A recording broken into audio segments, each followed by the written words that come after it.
Hello everyone.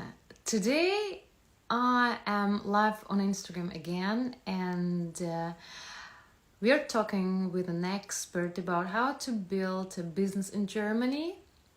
I invited a fantastic expert, Birgit, who is helping expats to start their own business in Germany. She tells people how to do that, and we are talking about it today, step by step, how to build your own business here in Germany, in details, in really every step will be explained by Birgit. So I am waiting a little bit.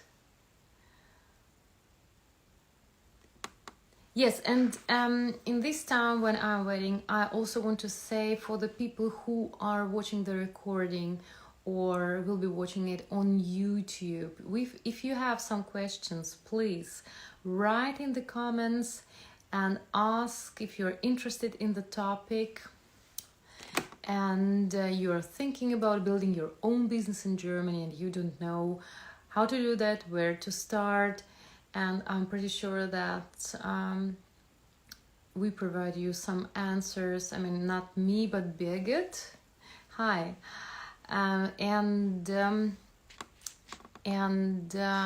You connect immediately professional coaches and people who knows how to do that correctly. Hello, Birgit. Hi, good to see you. How are you? Good, thank you. And you? I'm fine. Thank you very much for coming and thank you very much for your time. I already announced that the topic of our live today is how to create a business, how to start a business here in Germany. And I also said that you are working with experts and you're experts in particular how to build their own business. And you know what? I was preparing to this live and I made a little research. I got interested. How many people here in Germany have their own businesses or work for themselves?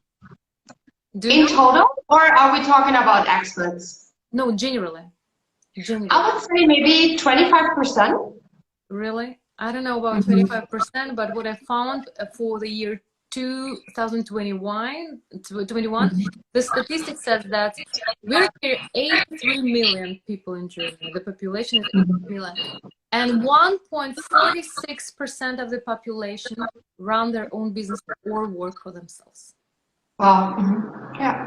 Why? And I assume it will grow. So first of all, because people realize that they feel freedom when they work for themselves. So it's, of course, maybe it's a bit more risky, but on the other hand, you can decide whatever you want. You can work wherever you want.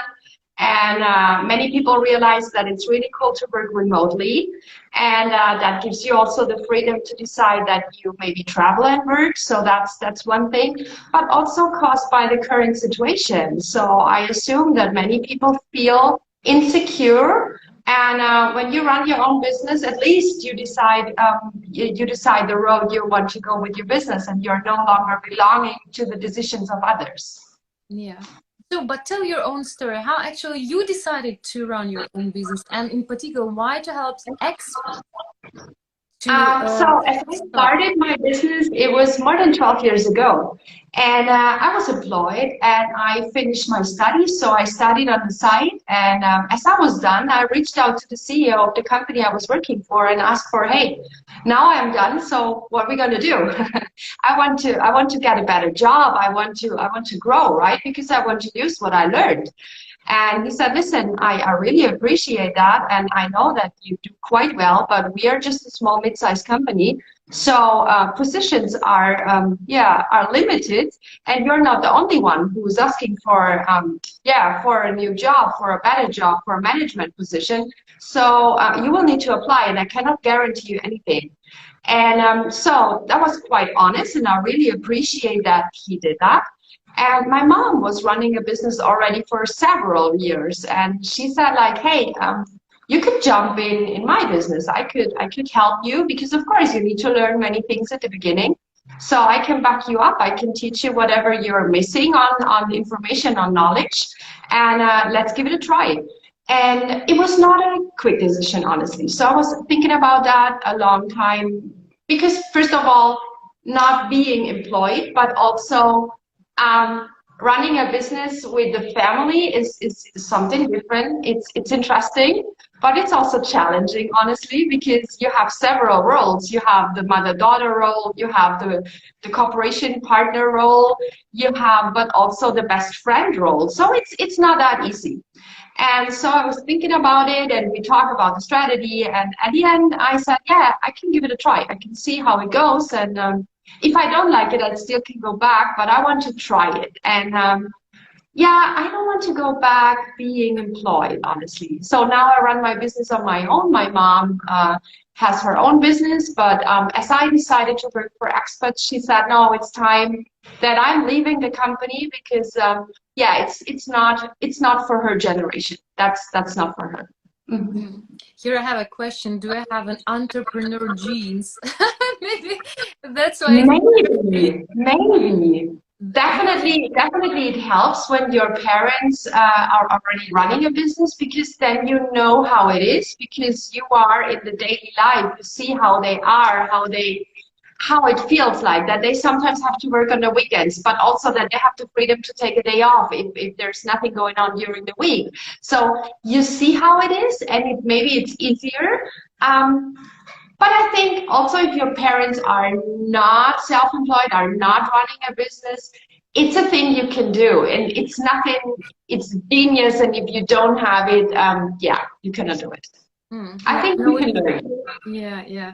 I also know actually my parents are also entrepreneurs, so I grew up seeing them working a lot, very much. But still, what do you think? What kind of characteristics should person have to run successful business? Most important, don't be afraid of failures. I think that's, if you try to be perfect all the time, that will block yourself. So you will block yourself. Of course, you need to have the intention to offer a high level service. That's something obvious. You need to do that. But also, it's okay making a mistake. Don't be afraid of making the wrong decision, or in a live talk like we have it now, maybe say something wrong, and it doesn't matter. Laugh about yourself, and it's okay. We're humans. So and also every failure is a failure is a teacher. So as long as you learn from it, it's okay. But that's I think is the most important. And of course, being motivated, you need to kick yourself in the ass because no one else is doing it. So that's very important too. And maybe you also need to be able to see the big picture, because you need to do many tasks especially when you're a freelancer. You will not be in the position to hire a team of 20 people that can support you. So many things you have to do you are not comfortable with. Maybe taxes is not your thing, or in general the calculation and all that. Or you are more like somebody who is programming, IT techies. They're really good what they do, but maybe they're not good in communication. So they don't like to talk to people. They don't like to explain things in a non-tech language. I know. I remember we were talking about it. So yeah, you need to be willing to get more skills, and also go out of your comfort zone. Yeah, I call it widen your comfort zone, because get out. It's so people don't like when they hear you have to get out from your comfort zone. Yeah. Back to the topic, expats. Why you choose the expats as a niche? The expats choose me. Okay. So as I run my business, I started as a consultant for SMEs 12 years ago, and several years after, I realized it's challenging. So working as a consultant in SMEs, or generally as a consultant for bigger companies, you're never welcome. So people always assume that you want to change something, and that might affect their workflow. Maybe they get fired. So all these bad things you hear about consultants. And it was always challenging. And so I met people, they wanted to start a business and they wanted to grow. They wanted to start as a freelancer or a startup, and they didn't know how to. So I decided to offer my service for freelancers and startups. And then I met people on networking events, and I'm from Munich, and there are many expats. And so these people reach out to me and say like, hey, now we are having a conversation in English, and I really like what you do, and I would love to use your service. I would love to book a session with you, but I cannot do that in German. Maybe my German is okay, but I don't feel comfortable getting advice in German. So could you offer your service also to me in English? And yeah, I was thinking about it because it's a big decision, and it's also responsibility. As a consultant, it's not just like having a chit chat. You need to make sure that your client really understands what you're talking about. So I asked back some friends, they are from different countries, so because they understand better than I do how I explain things, and if they understand what I'm saying, not because of the language, more like because of the different culture, the different assumptions, the different experiences. And so after all these conversations with my friends and other cooperation partners, I decided, yeah, let's give it a try. And at the beginning, I was working for both. So I offered my service in German and I offered my service in English. And honestly, I really love to work with experts. For me, it's giving and taking. Of course, I give my service, but also in every consultation session, I learn something new from a new country, from a new culture. And so for me, that's quite interesting because I really like to learn more about the life of other countries, of other cultures, of other people, how they see life. And so, yeah, for me, it's not just giving something, also getting something back. Very nice. So let's come to the topic. 5 steps to start a business in Germany. Imagine that an expat comes to you and say, I have a nice idea and I know that it works. How can I build a business from it? From the idea. The first step before we even can start about thinking about your business is make sure that you have the right visa. Especially as an expat from a non-European country, obviously you need to check back if your visa allows you currently to run a business. If not, you will need to apply for it. So there are 2 different options to get a visa. But first of all, is like checking what kind of visa status do you have? Does it allow you to work on the side or maybe also full-time as a freelancer, or do you need to apply for the correct visa? So that's the first step before even we can talk about anything related to the business itself. But what kind of visa are they? I mean, there's a business visa or a freelancing visa, and it depends on the service you're offering. So you need to check back, depending on the service, on the activities within the business, you need to apply for the one or the other. But is it different for people from the EU countries and non-EU? I think so. Yeah, people from the EU, they don't need anything. They have the freedom to settle down and start business within the European Union wherever they want. So they don't need to apply for anything. Okay, and then this is the number 1, step number 1. This is the number 1, and now we can get started. If you have the right visa or if you're working on it, I would recommend to do that on the same timeline. Also, think about your business strategy. So create a business model that really works. Make sure that it's more than just the product you want to do. It's really everything. So for which client do you want to work? Of course, you would say for everybody who needs your service, but that's not correct. So you would need to find out who really is your target group, who is the ideal client you want to work. And as a general advice in topic number 2, be the solution to an existing problem. So the step number 2 to get this strategy, but can we go a little bit deeper? The strategy, for example, I know that many people, or for example, when I started, I didn't have a clue about business because I'm an opera singer. I was doing music and I'm an artist, and I got my idea with Creative Tech Lab, with this music and technologies, where to start. And I noticed that actually I really didn't have a clue about target groups, marketing, any kind of strategy. Of course, I did some courses and I get deeper, and now, of course, I do understand and know much more. But what does it mean to where to start with the strategy? I think this is also very important to know, where do I start? I mean, I have an idea. How can I understand that my idea is the solution for my clients to get there? So the first thing is like that people have a passion about something. They're good in something and they think they can make money out of it. That's not wrong, but it's also not right, because nobody will book you, nobody will pay you if the service you're offering is not needed. So that's the reason why I say, if you are not the solution to an existing problem, nobody will book you. Maybe they like what you do, but that doesn't mean that they spend money on it. So that's the reason, especially as a freelancer, make sure that what you want to offer, people really need, and not start offering something and later on creating a problem. Because a created problem doesn't exist. So find a real problem and then think about, with what kind of skills you have, what you really want to offer, you can be the solution to that existing problem. That's like the value proposition. This is your product. This is what you can sell. And then you're already nearly on step number 2, because then you already know about the problem. So now you can think about the target group. And as I said, basically it might be everybody who needs now your service, who has this problem.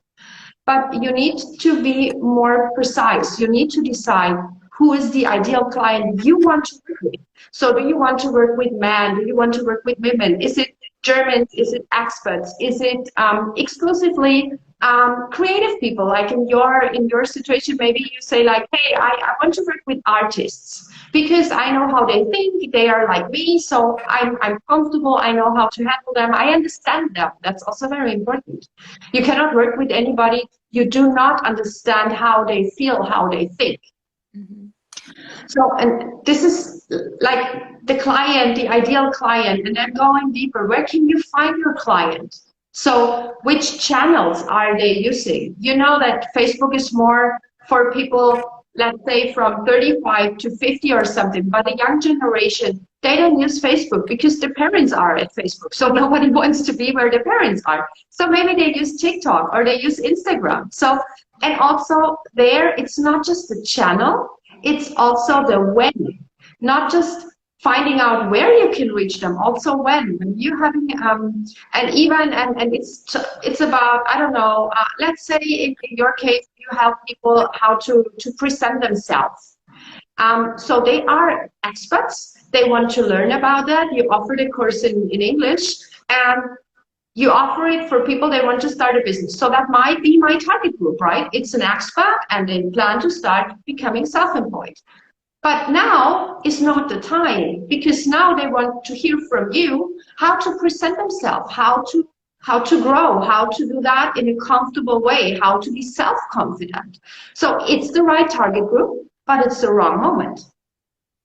And there are many things to consider in the strategy, and this is just like the start, but also find collaboration partners, find somebody who offers a similar service than you do, that they could participate from the collaboration as well. So it's important that it's not just a taking, it's also something giving back, like always in life. It should be in both ways. And yeah, all these things. So everything about that is the strategy. Or maybe another example. In Germany, we have contracts for our phones around 2 years, right? So this is not common in other countries. But Germans are used to sign a contract for a time period of 2 years. And we know that when it expires and we don't cancel, that it will renew. But maybe somebody else doesn't know about that and doesn't like it. So they want to have the flexibility. Do they want to pay you per session? Do they want to pay you on a monthly fee? Do they want to have the community? So all that is like the difference. That's the strategy. if I understood correctly, the most important thing is also to communicate with the client, to communicate from the perspective of the client. And this is what I also learned in my job. How, as you said, how do I explain, how do I communicate my ideas? Do people really understand me? And if I can share my knowledge, what really helped me are the interviews with my potential target group. I do interviews every 2 months and dig deeper and deeper to understand what kind of problems do my potential target group have, how do they say it, with what kind of words they express it, and I put it in my posts, in my newsletters, like really word in word what they're saying, why my voice is too quiet, why do I speak monotonous, and that's always a teaser for very many people.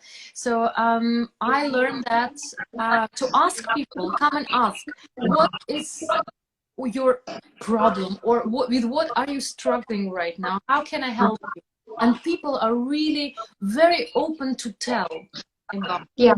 And I think that some people really forget about that. Asking is very important, and this is on these interviews, and more data, more information I have from my clients, better offer I can do, and better I can communicate my offer.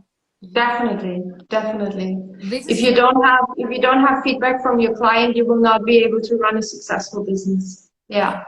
So that was the step number 2, the right strategy. The step number 3. Number 3, register your business before you get started. Very important. I know that in so many other countries, it's totally fine to dip in to see how it goes. And if it's successful, then get the paperwork done, register your business officially and make it legit. Don't do that in Germany. So Germany is known by the bureaucracy, and Germans really like to take one step after the other.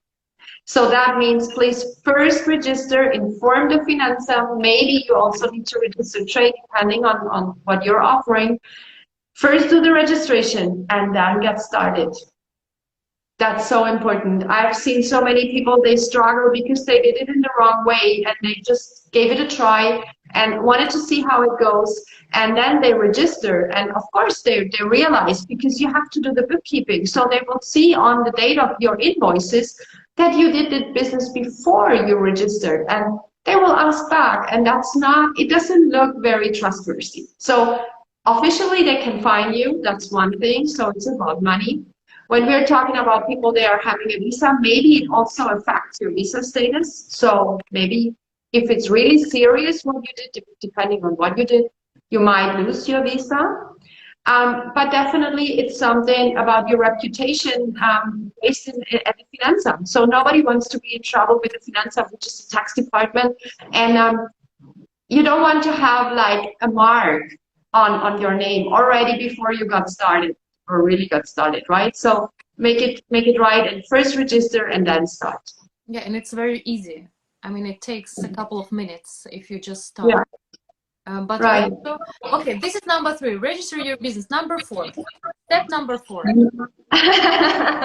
Number 4, when you register your business, make sure that you understand all the legal requirements we have. So all these things, when you have a website, that you have the legal information, that you know about the GDPR, but also that you have templates. So depending on your business, maybe reach out to a lawyer and get templates for a contract between you and your client. Get general terms and conditions. Get a template how to write an invoice. So all that what you need, get good templates, so you don't have to worry that you miss anything, that you make some mistakes, that again somebody's complaining what you did, and that you just can focus on your business. So I think that's the setup you will need. Yeah. And step number 5. Marketing. Do networking, find people, find experts, find collaboration partners, key partners, somebody you can work with to really find your client. Don't be in a position just searching for client, investing 2 weeks to catch one client, and then you have one, you work with this one, and when you're ready, you start again. That's not a very comfortable situation. So grow your business, extend your business, start your business activities. That doesn't mean that you have to pay for marketing from the first moment. Maybe you're just doing posts on Instagram, or you're doing a reel, you're doing a live, whatever. Go out and start with publicating what you do, what kind of service you're offering, what kind of problem you are solving, and create a network. So communication is the key. I always present yourself and go out and tell about yourself, about your services, about your business. Okay, let's repeat. Step number 1, check your visa. Step number 2, get the right strategy. Step number 3 was register your business before you get started. Before you get started. So actually, if I understand correctly, okay. Step number 4, get all the templates and blueprints. And step number 5, think about marketing. Right. And in terms of all these 5 steps, how can you particularly help your clients? What is your coaching about? So what I personally do, I'm the business consultant, so I help my clients to set up the strategy. So, for example, when you want to start, we are thinking about exactly what I already said. What are you good in? What kind of skills do you have? What do you want to offer? For whom do you want to offer that? So we are creating the business strategy. Also, I help my clients to set up the business. You said it's quite easy. You can do that in 5 minutes. Yes, that's true. If you know what you need to do, it's not a big deal. But there are many decisions you need to consider. So regarding the taxes, there's something where you can decide A or B. And so many things you should know about before you fill out the form. And that's also something I help them with. So setting up the paperwork done from the Finanzamt, from the tax department, but also maybe it's necessary to register the trade. That's what I'm doing. And I also help my clients within the first steps. So when they already started and they get a first client, and then there are always questions. There are always questions, and there's always something you don't know how to do that. And most of the time, you don't want to reach out to a collaboration partner to ask for that, or to somebody you met at a networking, because you don't want to say that you don't know it. So you can reach out to me because it's just between you and me, and nobody else will know about it that you don't know. And anything you ask, there are no stupid questions. That's also very, very important. So it doesn't matter, whatever you feel you don't know is better to ask than just to say, no, it's okay, I can figure it out myself. That's me personally, but also, as you know, I founded the Expat Business Club, and the Expat Business Club is a collaboration of different experts. So it's not just about me. I know that my clients, when they want to start a business, need more than my service. They need a visa expert. They maybe need a tax advisor. They need a lawyer. They need someone who explains what kind of insurances we have. We have thousands of insurances in Germany, and maybe you don't know which one you really want and you really need. And so as I started to work with expats, I realized that there is a huge need to find reliable cooperation partners, reliable experts for my clients. They always ask me, hey, could you share details from tax advisor? Because I cannot find anyone. Maybe they don't take new clients, or they don't want to offer the service in English, or they offer the service in English, but they literally do just a one-by-one translation. And I still don't understand anything what they're saying. It's not because of the language, but it's because I don't understand the German system. So that's why I founded the club, because we are all we have been all expats ourselves, or we are expats. Some of them are expats living in Germany and offering their services now. We are all running a business, so we know how it is to start. And we are all very happy to explain the things around the corner and not just a simple translation. So yeah, basically we can back you up from the first step to the last. Yeah. And in the end, what would you recommend to people? Would you give 3 recommendations to those one who would love to start a business in Germany? The first thing, when we stay in the series recommendations, is get rid of your assumptions. Because you might assume to know the answer about something, but you're not sure about it. So it's better to ask back. And as I already said, there are no stupid questions.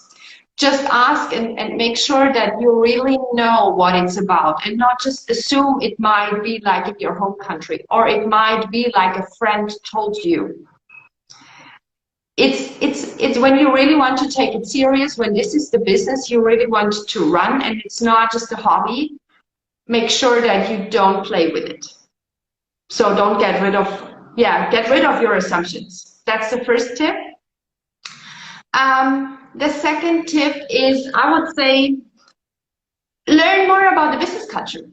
Learn more when you run a business in Germany, what is important to do business in Germany. Or depending on your target group, learn more about the culture of your clients, if it's a different culture. But so make sure that you understand how you need to talk to people. And it's like being in time. How long do you have to do small talk? In some countries, you're having small talk 30 minutes. If you try to make small talks more than 5 minutes in Germany, they are watching at their watch like, hey, sorry, we are already late. Can we continue now? Because this is like business meeting. So all that, but also like how to write emails. In some countries, they want to have like a summary of everything before you really get deep in the topic you want to talk about. And in others, it's more like just bam, bam, bam, all the facts, and that's it. So learn more about it, that you know how to act in business. And third step, last but not least, don't give up. I think that's also very, very important. Don't give up. You can do that because you already do quite well. Birgit, thank you so much for your time. It was very, very interesting. And as I said at the beginning, if you have questions, please write in the comments, and I'm pretty sure that Birgit can help you. Sure. Reach out to Birgit, because it's very important to have the right person to get very good job done. Thank you so much for the information. Okay, and then have a nice evening. Bye bye. Okay, bye. Bye.